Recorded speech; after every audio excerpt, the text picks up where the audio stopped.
trabajo de introducción a la administración de la semana 3. A continuación les presento mi grupo. Mi nombre es José Cruz. Mi nombre es Andrés Sandoval. Mi nombre es Claudia Huertas. Y yo, Rosmarie Vergara. Entonces vamos a iniciar con la proyección de nuestro video.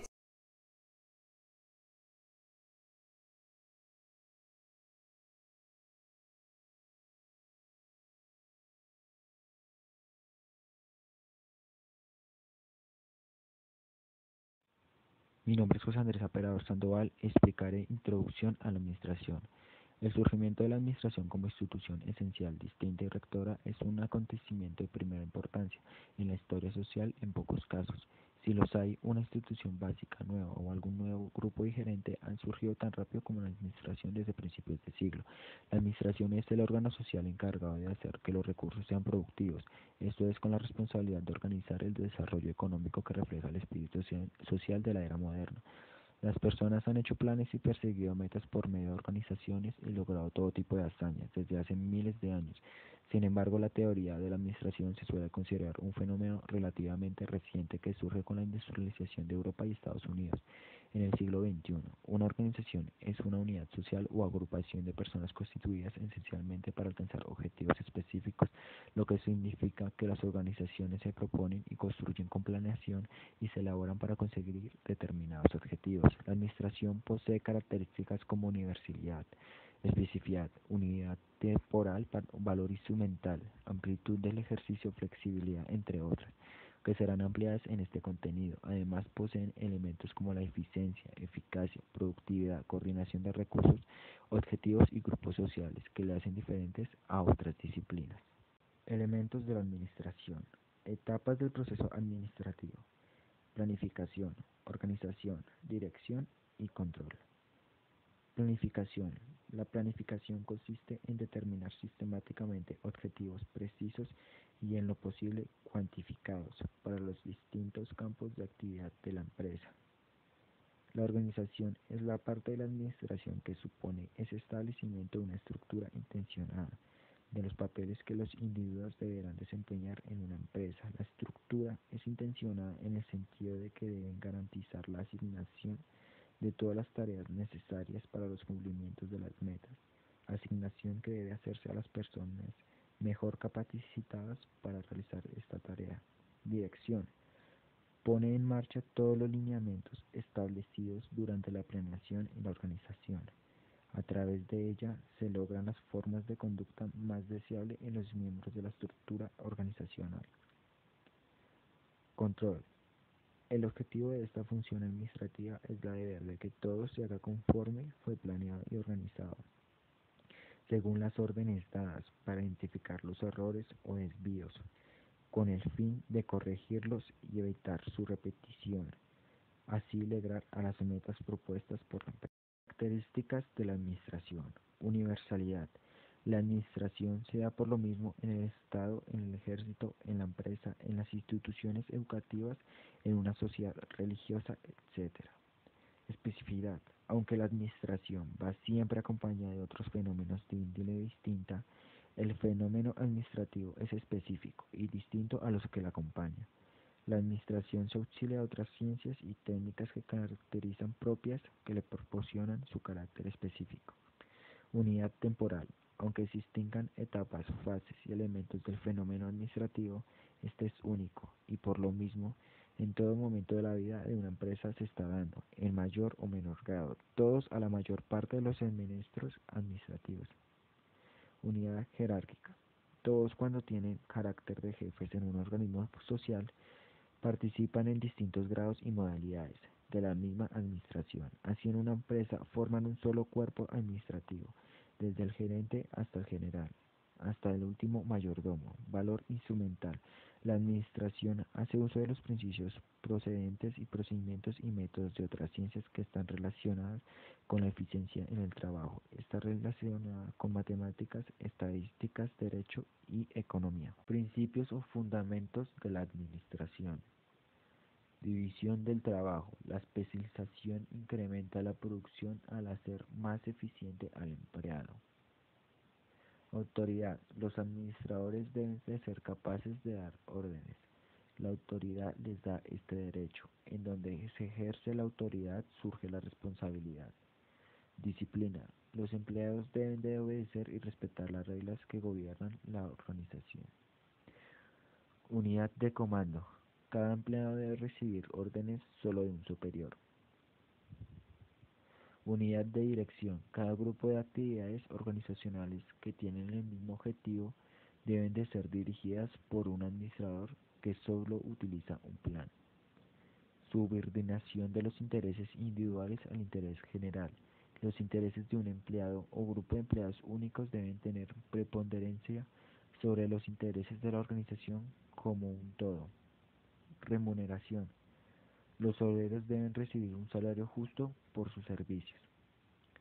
Centralización. Se refiere al grado al cual los subordinados participan en la toma de decisiones. La cuestión es encontrar el grado óptimo de centralización para cada situación.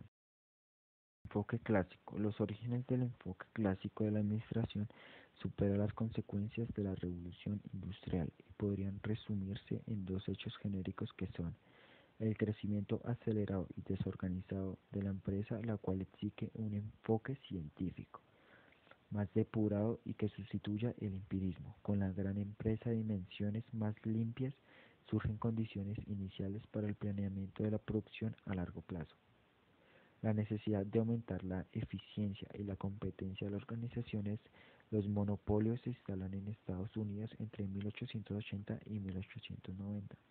La producción en masa, aumentando el número de asalariados en las industrias, se hacen entonces necesario evitar el desperdicio y economizar en la mano de obra, dividiendo el trabajo entre quienes piensan y ejecutan. Los primeros fijan estándares de producción, describen los cargos, fijan funciones, estudian métodos de administración y normas de trabajo. Los segundos operan. Inicialmente los autores clásicos pretendieron desarrollar una ciencia en la administración cuyos principios e instituciones de las leyes científicas pudiesen aplicarse para resolver los problemas de la organización. La administración científica de Taylor. Para empezar, especificamos quién es Frederick Wilson Taylor. Nació en Filadelfia, Pensilvania, en el año de 1856. Sus padres lo enviaron a Francia a estudiar y dio sus primeros pasos en letras. De allí quiso ingresar a la Universidad de Harvard, pero por cuestiones de salud no pudo avanzar, y a la edad de los 22 años ingresó a una empresa como jornalero y debido a sus capacidades y aptitudes fue ascendiendo rápidamente hasta llegar a ser ingeniero jefe, lo que permitió abrir una visualización grande hacia la parte industrial y el desarrollo de nuevos métodos científicos. También fue conocido como el promotor de la organización científica del trabajo y considerado como el padre de la administración científica, ya que este ingeniero buscó maneras de determinar cómo se podría mejorar la productividad, determinando también así tiempos y en la forma del trabajo de los colaboradores. Con base a los aportes de Taylor podemos decir que después de realizar su investigación, él inventó un nuevo método para cortar metales. Además, consignó los nuevos principios técnicos para mejorar la fabricación y el uso de herramientas también. Entre tanto, podemos resaltar algunos aportes como fueron estudio de movimientos en el ámbito del acero, estandarización de herramientas, departamento de planificación de ventas, principio de administración por excepción, tarjeta de enseñanza para los propietarios, reglas de cálculo para el corte de metal y el acero, métodos de determinación de costos, selección de empleados por tareas, es decir, comprender las capacidades de cada empleado para así lograr ubicarlos en un lugar donde dieran buena productividad en un tiempo establecido. Incentivos si se termina el trabajo a tiempo. Poder brindar algún tipo de incentivo, bonificación al empleado por cumplir a tiempo y a cabalidad el trabajo que le sea asignado. Con respecto a las obras publicadas de Taylor, podemos resaltar que en el año de 1901 él decidió ya dejar de lado las actividades destinadas para ganar dinero y se dedicó al perfeccionamiento de sus principios y la divulgación de sus obras. Estas obras son la administración de talleres y principios de la administración científica.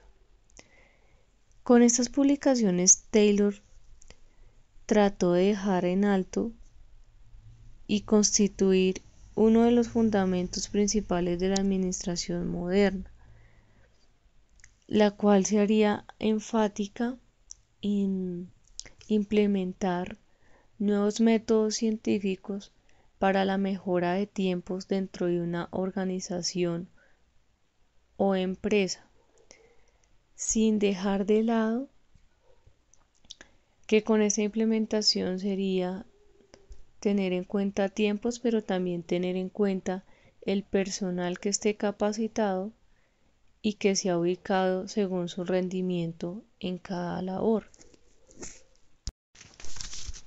Principios de Taylor.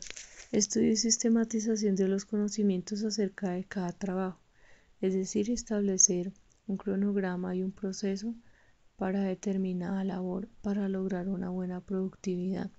Selección científica de los trabajadores. Analizar antes de contratar el tipo de trabajadores que se requieren para la empresa y para el área en específico. Adiestramiento y capacitación del trabajador. Brindar la debida capacitación sobre la labor que va a ejercer. Colaboración de la dirección con los trabajadores, es decir, una pertinente guía en el proceso y desarrollo de las actividades de una empresa.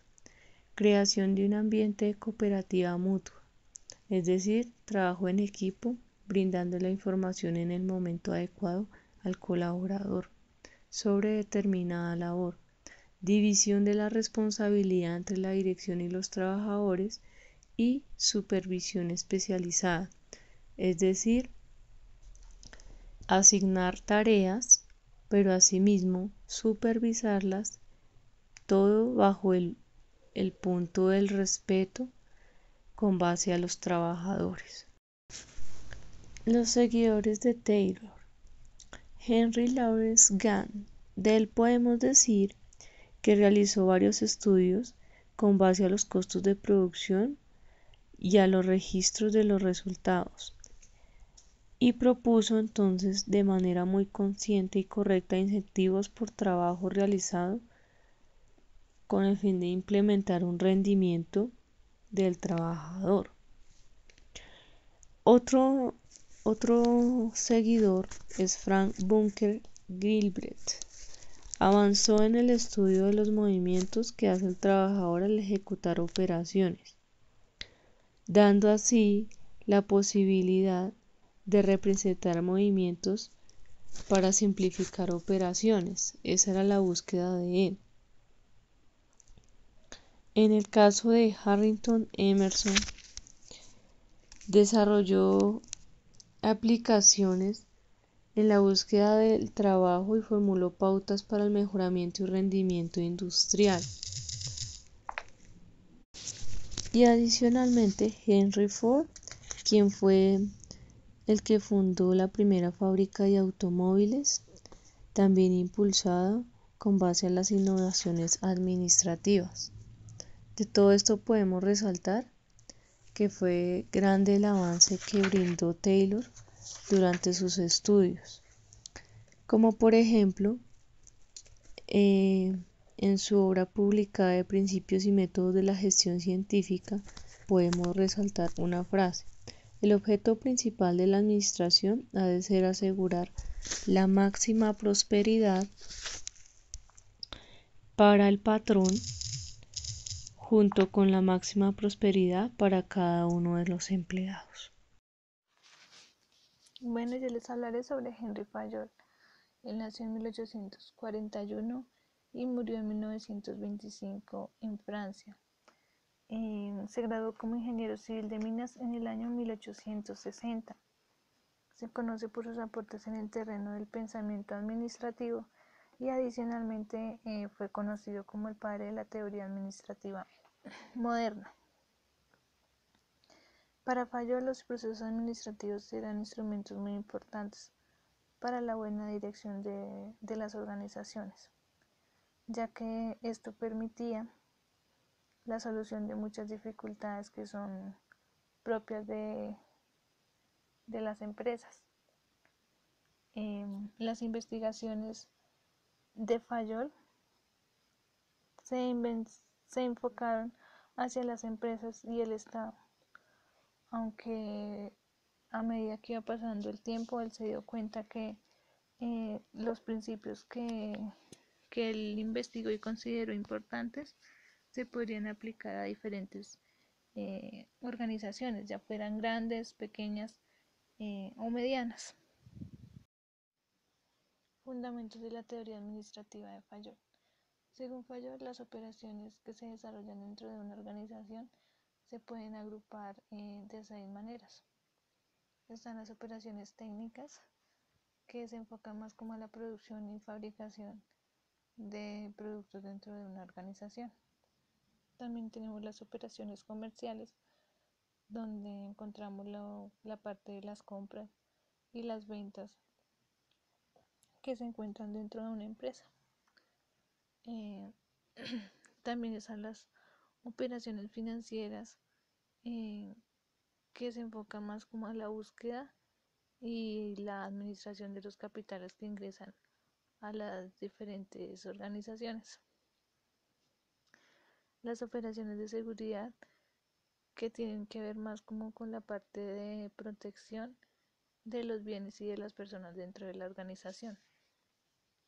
Las operaciones de contabilidad, que se refieren más como a los registros contables, a los inventarios y la parte de balances que se llevan dentro de una empresa. Y las operaciones administrativas, que van enfocadas a la previsión, a la organización y la coordinación y el control dentro de la organización. Fayol también identificó 5 reglas o deberes dentro de la organización, como lo son planear, organizar, dirigir, coordinar y controlar los procesos dentro de una determinada empresa o organización. Planear, que tiene que ver más como con visualizar la parte del futuro, también con trazar un plan de acción para el mismo. Organizar se refiere como a construir las estructuras materiales y sociales de la organización. Esto con el fin de lograr un objetivo. Dirigir, guiar y orientar al personal en los diferentes procesos. Coordinar, armonizar actos y esfuerzos colectivos. Y controlar, que tiene que ver más con verificar todo lo que suceda dentro de la organización, que los procesos se hagan de la mejor forma. Los principios de la administración de Fayol. Para Fayol era muy importante la calidad de la administración. Es por eso que propuso 14 principios, entre los que encontramos división del trabajo, que se refiere a la distribución de tareas. Estas deben ser o pueden ser grupales o individuales. Autoridad y responsabilidad. Se define como el derecho a dar órdenes. Disciplina. Implica que los trabajadores realicen un esfuerzo en común y de forma ordenada. Unidad de mando. Los empleados solo deben recibir órdenes de un solo administrador, esto con el fin de reducir conflictos que se puedan presentar dentro de una organización. Unidad de dirección. Toda empresa se debe mover en dirección de un objetivo en común. Eh, Interés general sobre el individual. Los intereses de una persona no deben prevalecer sobre las metas de la organización. Y justa remuneración al personal se refiere a los salarios justos que deben recibir los empleados por realizar ciertos procesos dentro de la organización. También encontramos otro principio como lo es la centralización. Fayol en ese momento creía que los gerentes debían conservar la responsabilidad final, pero también necesitaban dar a sus subalternos autoridad suficiente para que ellos pudieran realizar adecuadamente su oficio. Otro sería la jerarquía. Es como está planteado el organigrama dentro de una empresa. Generalmente estos van desde la alta gerencia hasta los niveles más bajos y pues en ese orden de ideas la alta gerencia tendría que tomar las decisiones finales. El orden se refiere a que cada empleado debe tener un sitio o un lugar determinado dentro de la empresa. Seguimos con la equidad. Los administradores deben ser amistosos y equitativos con sus subalternos. También tenemos la estabilidad del personal, que se refiere como a la retención que debe tener las empresas con los empleados, ya que contratar personas muy seguido acarrea gastos innecesarios para las compañías. Seguimos con la iniciativa. Eso es una idea que toman los empleados por voluntad propia para realizar ciertas funciones o ciertos trabajos dentro de la organización.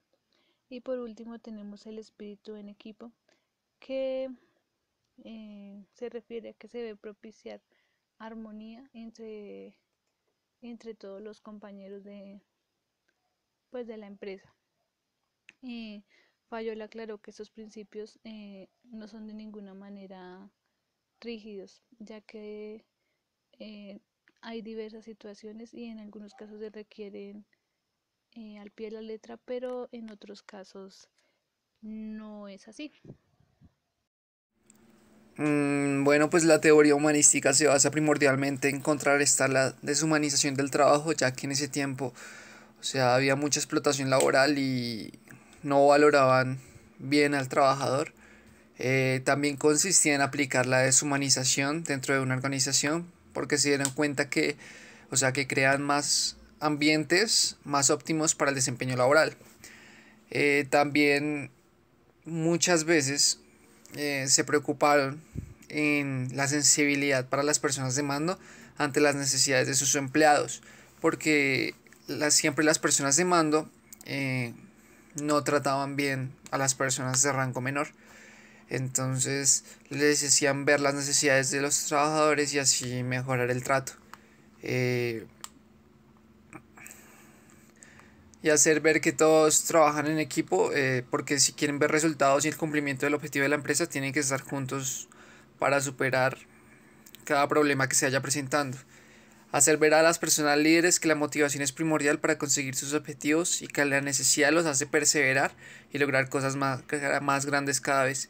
Esto es muy importante, ya que con motivación la empresa surge con muchísimo más poder. Hacen énfasis en la psicología, ya que consideran que lo más importante es para conseguir el rendimiento es la estabilidad emocional de cada trabajador. Es cómo se sienta y cómo vaya supliendo sus necesidades. Por lo tanto, es de vital importancia mantenerlos animados y motivarlos ante cada labor. Crean sindicatos que permiten por primera vez al trabajador tener voz en una opinión y le dan derecho a elegir. Esto quiere decir que la persona podía elegir, o sea, la persona tenía voz ante como tal las personas de mando y podía fácilmente decir que le disgustaba o que estaba inconforme con realizar las cosas. Esto crea cada vez como que esto crea una unión entre el trabajador y la empresa y también una unión entre los mismos trabajadores. Y gracias a esto pues ocurren grupos que se encargan, pues diferentes grupos de trabajo que se encargan de mejorar el rendimiento. Bueno, pues un gran exponente de la teoría humanista es Elton Mayo. Nació en Australia en 1949. Se caracterizó por ser un teórico social, por ser un sociólogo y por ser un psicólogo enfocado en una amplia especialización en la teoría organizacional y en las relaciones humanas. La idea primordial del sociólogo Elton Mayo fue la de modificar el modelo mecánico de comportamiento organizacional para basarlo en otro que tuviera más en cuenta los sentimientos, las actitudes y la complejidad emocional y otros aspectos del mismo sujeto humano, del trabajador. Esto es conocido como las teorías de las relaciones humanas. Este personaje era de religión cristiana y pues al ver a las personas sin una básica organización empezó organizando iglesias, que de ahí personas empezaron a organizarse no solo en las iglesias sino también en sus empleos y hogares. Fue prácticamente la persona que se basó en el ser humano para mejorar la producción en la empresa. Bueno, pues como tal, Elton Mayo estaba enfocado hacia mirar cuáles eran las causas del incremento o por el contrario de la reducción del nivel laboral. Entonces creó un experimento llamado experimento de Hawthorne. Fue un proyecto de investigación de Estados Unidos, el cual fue hecho en una fábrica de textiles por Elton Mayo en 1923. Sus principales objetivos eran averiguar los problemas de los procesos productivos y las causas de la alta rotación del personal. Después de muchos intentos fallidos en la gerencia y incentivos motivadores del desempeño, el señor Elton Mayo comienza su experimento introduciendo un periodo de descanso de 15 minutos y aplicando servicios de enfermería para sus trabajadores. Estaba en periodo de investigación, entonces para él cada aspecto era importante si con ello conseguía saber cuál era el rendimiento o por qué reducía el incremento de la empresa. Bueno, pues según se basa en 4 fases del experimento.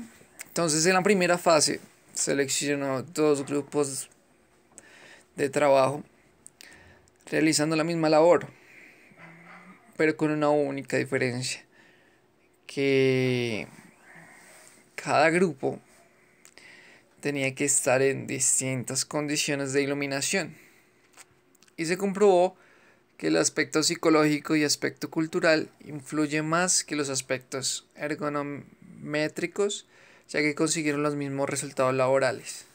Eso quería decir que las necesidades, o sea, ellos suplían las cosas con un aspecto psicológico en cuestión de necesidades. Y la segunda fase, nuevamente se seleccionaron 2 grupos de trabajo y esta vez se implementaron periodos de descanso, refrigerio, reducción del horario de trabajo. También a cada grupo se le asignó un supervisor y uno de ellos se le asignó unas tareas específicas. Se comprobó que como tal el ambiente de trabajo sin presiones era mucho más producente y los operarios trabajaban con más tranquilidad, se generaban motivación a ellos mismos y se desarrollaban características de liderazgo a la hora de realizar las tareas por bien común.